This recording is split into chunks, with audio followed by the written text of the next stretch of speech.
तो दोस्तों आज हम बात करते हैं नवरात्रि के बारे में। नवरात्रि जो है हमारे भारतवर्ष में मनाए जाने वाला हिंदुओं का एक प्रमुख पर्व है। नवरात्रि का अगर हम शाब्दिक अर्थ की बात करें तो नवरात्रि जो है वो एक संस्कृत शब्द है जिसका अर्थ होता है नौ रातों का समूह। तो दोस्तों इस दिन जो है वो माँ दुर्गा के स्वरूपों की आराधना करी जाती है, यानी जो शक्तिपीठ है उनको जो है पूजा जाता है और 9 दिन जो है इनके भजन, इनकी स्तुति, इनके मंत्रोच्चाप का उच्चारण करा जाता है, जिससे कि हमको सुख, समृद्धि, धन, वैभव और शांति की प्राप्ति होती है और हमारी जितनी भी जो निगेटिविटी ऊर्जाएं हैं वो दूर करते हैं। तो नवरात्रि में जो है 9 दिन उपवास रखने मात्र से ही कई कष्ट हमारे जीवन के दूर हो जाते हैं। तो दोस्तों हम बात करते हैं शारदीय नवरात्र के बारे में, ठीक है। वैसे तो नवरात्र जो है चैत्र के भी, माघ और चैत्र के भी नवरात्र होते हैं। वैसे तो नवरात्र जो है वो चैत्र में भी होते हैं, लेकिन यहाँ हम बात करते हैं शारदीय नवरात्र में जिनका एक विशेष महत्व है। तो शारदीय नवरात्र के ही 10वें दिन जो है यानी नवरात्र के समापन के बाद 10वें दिन ही विजयदशमी का पर्व मनाया जाता है, जिसको हम दशहरा के नाम से भी जानते हैं, जो बुराई पर अच्छाई का प्रतीक है। तो यहाँ पर जो 9 दिन है वो किस तरीके से पूजन अर्चना करनी है, क्योंकि नवरात्रि जो है वो बहुत ही धूमधाम से मनाया जाने वाला पर्व है, जो कि भारतवर्ष में हर घर में मनाया जाता है। लेकिन कुछ राज्यों में, विशेष राज्यों में जो है ये पर्व बहुत ही धूमधाम से मनाया जाता है। जैसे अगर हम पश्चिम बंगाल की बात करी जाए तो वहाँ माँ काली जोर शोर से पूजा और आराधना करी जाती है।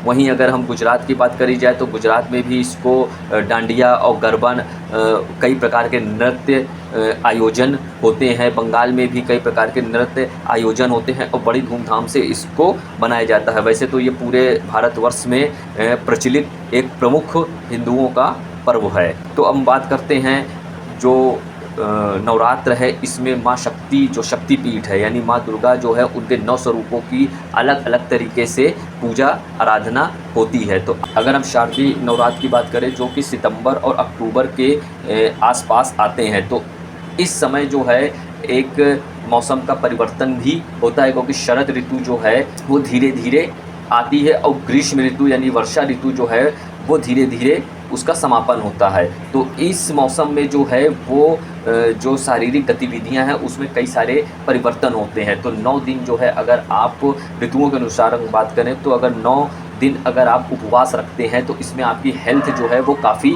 प्रभावित होती है, यानी हेल्थ जो है वो काफ़ी आपकी ठीक होती है। नवरात्रि में जो है 9 दिन अगर आप उपवास रखते हैं तो उससे भी आपके जो हेल्थ के जो जितने भी प्रॉब्लम, हेल्थ संबंधी जो प्रॉब्लम होती हैं वो आपकी धीरे धीरे ठीक होती हैं। क्योंकि विजयदशमी के बाद यानी नवरात्रि के समापन के बाद जो है वो सर्दियां जो है वो धीरे धीरे आने लगती है, यानी सर्दियों की जो है शुरुआत जो है वो आरंभ हो जाता है, क्योंकि मौसम का एकाएक परिवर्तन के कारण भी शरीर पर इसका खासा प्रभाव पड़ता है। तो वहीं अगर हम इसके धार्मिक और पौराणिक महत्व की अगर हम बात करें तो ये 51 शक्तिपीठ को समर्पित है, जो हमारे हिंदू मैथोडोलॉजी के अनुसार जो शक्तियां हैं यानी जो देवी की शक्तियां हैं, ठीक है, 51 शक्तिपीठों को ये समर्पित है, यानी जो 9 दुर्गा हैं यानी जो 9 देवियों का एक समूह है जो 51 शक्तिपीठ हैं, ठीक है, उनको ये पूरा समर्पित है। क्योंकि इस 9 दिन जो है वो 51 शक्तिपीठियों की आराधना, ठीक है, उनकी स्तुति, उनके मंत्रोच्चार, उनके उपवास, भजन, मंत्र इत्यादि, यानी पूरी उनकी जो है वो भक्ति होती, जिसका जो भी लोग इस 9 दिन जो है वो सच्चे मन से आराधना करते हैं देवी की, उनको जो है वो हर प्रकार की उनकी मनोकामनाएं पूर्ण होती है। तो 9 दिन जो है दोस्तों उपवास रखने से जो है इंद्रियां जो हैं आपकी कंट्रोल में होती हैं, वश में होती हैं और शरीर जो है और अधिक ऊर्जावान महसूस करता है।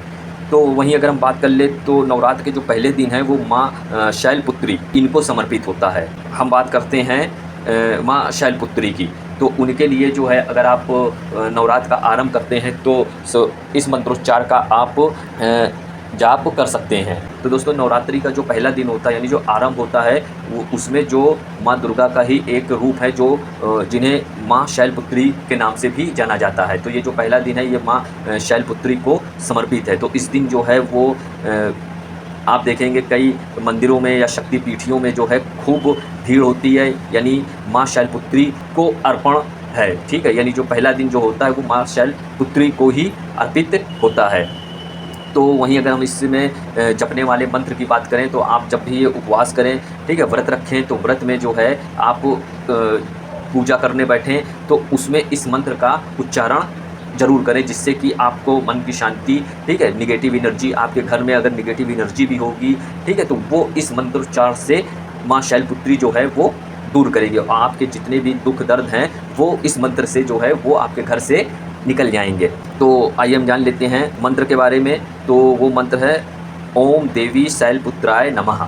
तो इस मंत्र को आप जाप कर सकते हैं, ओम देवी शैलपुत्राय नमः। इसके अतिरिक्त और भी कुछ मंत्र हैं, उसको भी आप अपने पूजा अर्चना में इस्तेमाल कर सकते हैं, जैसे कि या देवी सर्वभूतेषु माँ शैलपुत्री रूपेण संस्थिता नमस्तस्यै नमस्तस्यै नमस्तस्यै नमो नमः।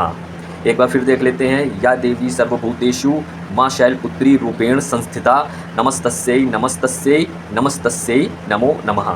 तो इस मंत्रों का आप ज़रूर उच्चारण करिए अपने पूजा पाठ के दौरान, और इसको 11 बार, 21 बार, 51 बार, जितनी बार भी हो सके आप इसको बिल्कुल कॉन्सेंट्रेट होकर इस मंत्र का उच्चारण आप करें। या ओम देवी शैलपुत्राय नमः, इसका भी आप जाप निरंतर कर सकते हैं, क्योंकि इस 9 दिन जो है इस मंत्र उच्चारण से ही कई सारे कष्ट आपके दूर हो जाते हैं। तो ये जो नवरात्रि का पर्व है बहुत ही एक पॉजिटिव एनर्जी से भरपूर आपको आपके लिए है, यानी आप इसमें पॉजिटिव एनर्जी को आप बहुत ही अधिक मात्रा में ग्रहण कर सकते हैं, क्योंकि ये जो है पर्व जो होता है ये देवियों को समर्पित है, यानी नवरात्रियों का समूह होता है। तो इसमें जो होता है सारी देवियों की कृपा जो होती है अपने भक्तों पर बनी रहनी चाहिए। तो उसके लिए जो है एक सच्चे मन से आप काम कर सकते हैं, इस मंत्रों का उच्चारण कर सकते हैं, उनकी विधि विधान से पूजा पाठ अर्चना कर सकते हैं, अपने घर को शुद्ध कर सकते हैं, ठीक है।